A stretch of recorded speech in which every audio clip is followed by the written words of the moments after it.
Hello everyone. So today's topic is Ohm's law and concept of resistance. ठीक है, Ohm's law अगर आप देखें तो उसमें क्या होता है, जो इलेक्ट्रिक पोटेंशियल वो क्या है, that is directly proportional to current. ठीक है, तो electric potential directly proportional to current क्यों आया? क्योंकि हमने पिछली वीडियो में देखा कि जो इलेक्ट्रिक पोटेंशियल है वी इलेक्ट्रिक पोटेंशियल, ठीक है, और आई क्या है हमारा यहाँ पे, that is electric current. Electric current में करंट एक्चुअल क्या होता है, that is motion of charges. ठीक है, तो उन मोशन ऑफ चार्जेस को, उन चार्जेस को हमें रैंडम वे में नहीं करना है, हमें क्या करना है, उसको ऑर्गेनाइज्ड वे में भेजना है। तो हमारे पास बहुत सारे चार्जेस हैं, अब उन चार्जेस को क्या करना है, कंट्रोल करना है कि आपको एक पर्टिकुलर डायरेक्शन में ही मूव करना पड़ेगा। तो अब देखिए, चार्जेस जो है वो कौन है, यहाँ पे इलेक्ट्रॉन्स है। इलेक्ट्रॉन की क्या प्रॉपर्टी है, इलेक्ट्रॉन जो है वो फ्री है, और अगर उसके ऊपर कोई ऊपर से एक्सटर्नल फोर्स नहीं है, किसी का दबदबा नहीं है, तो वो क्या करेगा, इधर उधर घूमेगा, और साथ में क्या करेगा, दूसरों से भी टकराएगा। ठीक है, तो इसको क्या करना पड़ेगा, हमें कंट्रोल करना पड़ेगा, इसके नेचर के अगेंस्ट हमें काम करना पड़ेगा।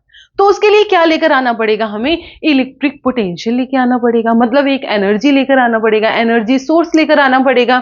ठीक है, तो वही जो हमने पिछली वीडियो में देखा कि work done to move charge from point A to B, तो यही हो गया यहाँ पे भी कि हमें करंट को मूव कराना है point A to B.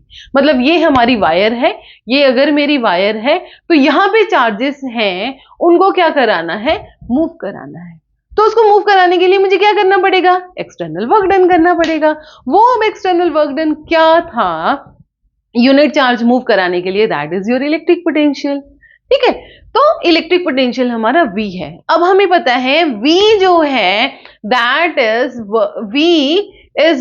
That is work done per unit test charge, कि जितना ज्यादा V उतना ज्यादा वर्क डन। मतलब आपको चार्जेस को मूव अरेंज करने के लिए या फिर मूव कराने के लिए पर्टिकुलर डायरेक्शन में ज्यादा काम करोगे अगर आपने इलेक्ट्रिक पोटेंशियल ज्यादा अप्लाई किया है। अगर आपने ज्यादा वर्क डन किया तो चार्जेस ज्यादा मूव होंगे, अगर ज्यादा मूव होंगे चार्जेस तो करंट हमारा क्या आता है, that is I is what, that is Q by T.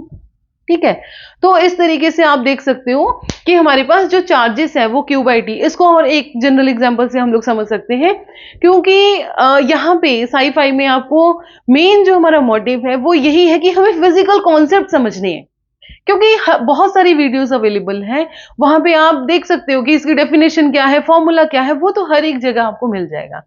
But हमें यहाँ पे क्या करना है, हमें फील करना है एक्चुअल में ये चीजें है क्या। इंटरनली हम घुस के तो देख नहीं सकते तार में, बट हम उसके बारे में इतनी नॉलेज अटेन कर सकते हैं कि हम उसके बारे में मूवी बना पाए, उसके बारे में पिक्चर, एनिमेशन, जो भी आपको बनाना है वो आप बना सकें। हमारा कॉन्सेप्ट उस लेवल तक जाना चाहिए।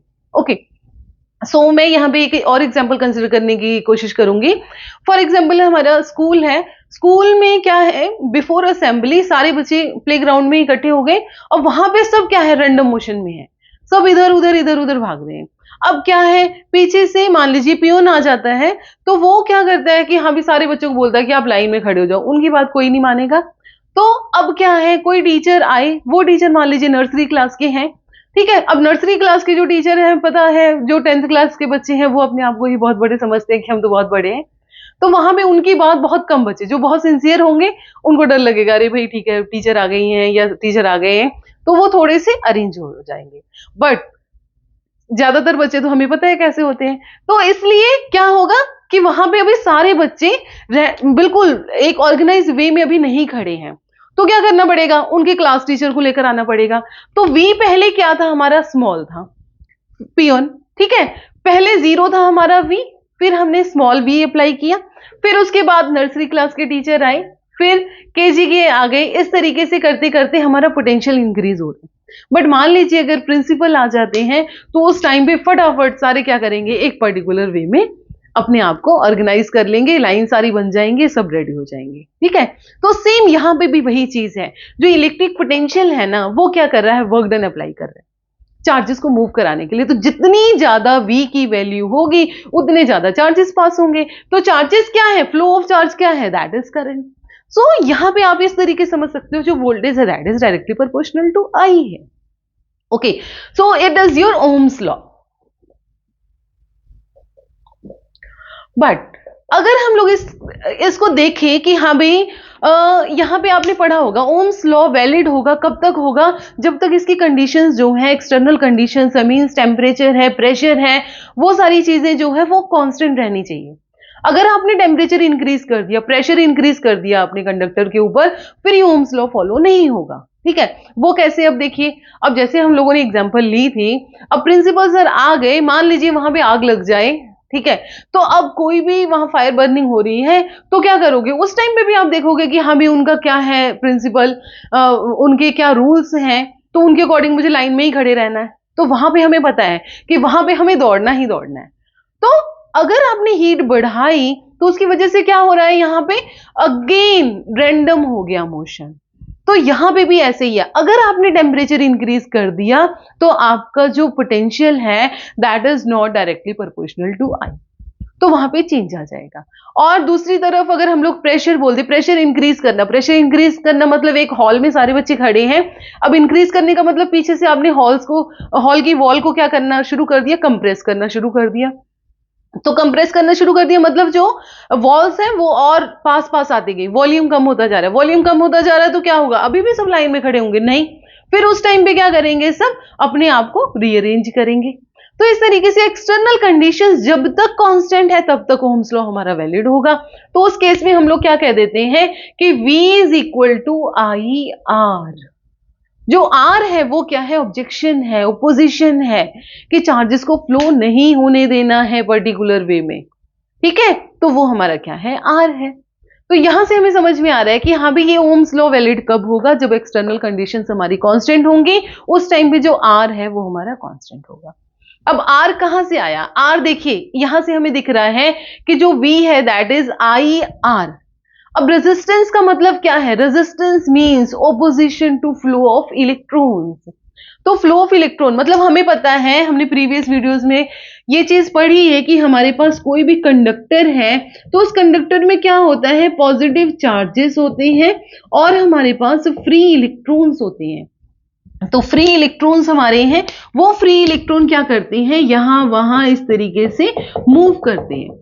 अब फ्री इलेक्ट्रॉन्स बहुत ज्यादा होते हैं, तो जब आप इसके ऊपर बैटरी लगाओगे that is your positive and negative, उस केस में क्या होगा, अगर आप पॉजिटिव लगा रहे हैं तो सारे के सारे इलेक्ट्रॉन्स की डायरेक्शन जो हो जाएगी वो क्या हो जाएगी, इस इधर की तरफ, पॉजिटिव की तरफ सब आने की कोशिश करेंगे। पर जैसे ही उनको एक ड्रिफ्ट मिला, इधर से क्या हो रहा है, देखो नेगेटिव नेगेटिव, ये क्या है पॉजिटिव, मतलब ये जो इलेक्ट्रॉन है इधर से इसको धक्का मारा जा रहा है, इधर से इसको खींचा जा रहा है। ठीक है, तो यहां पे भाई किसी को ये नहीं देखना है कि आगे कौन खड़ा है कौन नहीं, बस पीछे से धकेलना है, आगे से खींचना है। तो यहां से क्या हो जाएगा कि एक इलेक्ट्रॉन दूसरे इलेक्ट्रॉन से टकरा भी सकता है, और क्या हो सकता है कि पॉजिटिव चार्ज के साथ भी वो ज्वाइन हो सकता है, कंबाइन हो सकता है। तो इसका मतलब क्या है कि चार्ज को यहां से यहां फ्लो कराने के चक्कर में यहां बीच में क्या आ रहे हैं, बहुत सारे बैरियर्स आ रहे हैं, वो चार्जेस को मूव नहीं करने दे रहे हैं प्रॉपरली। तो जितने ज्यादा इलेक्ट्रॉन्स होंगे, मतलब जितना ज्यादा क्राउड होगा मार्केट में, सब एक दूसरे से ज्यादा टकराएंगे। जितने ज्यादा गड्ढे होंगे रास्ते में, सब उतने ही ज्यादा, मतलब अगर मान लीजिए एक रोड है उसमें 2-4 गड्ढे हैं तो आपकी पॉसिबिलिटी आप बच सकते हो, पर मान लीजिए ये एक रोड है और उसमें 100 गड्ढे हैं, तो आप कितना बच लोगे, तो आप उसमें गिरोगे फिर उठोगे, फिर गिरोगे फिर उठोगे। वही चीज यहाँ पे हो रही है कि ये पॉजिटिव चार्ज है, ये क्या कर रहा है, इलेक्ट्रॉन को अपने में कंबाइन कर रहा है, ठीक है ना, तो अब्सॉर्ब कर रहा है, तो उसकी वजह फिर ये फ्री इलेक्ट्रॉन होगा, फिर जब इक्विवेलेंट ऑपोजिट फोर्सेस लगेंगी, हमने वीडियो में पढ़ रखा है, तो फिर ये फ्री होगा, फिर ये क्या करेगा, टूवर्ड्स द पॉजिटिव चार्ज अपनी जर्नी को शुरू कर देगा।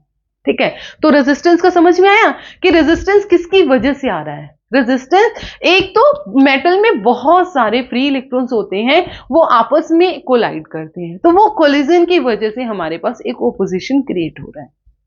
और दूसरा कहां से हो रहा है, जो उसमें आयंस हैं, वो आयंस भी अपने इलेक्ट्रॉन्स को अपनी तरफ अट्रैक्ट कर रहे हैं, तो उसको भी हम लोग बोल सकते हैं कि इसकी वजह से हमारा रेजिस्टेंस आ रहा है। Okay, so it's all about Ohm's law and concept of resistance. Okay, thank you.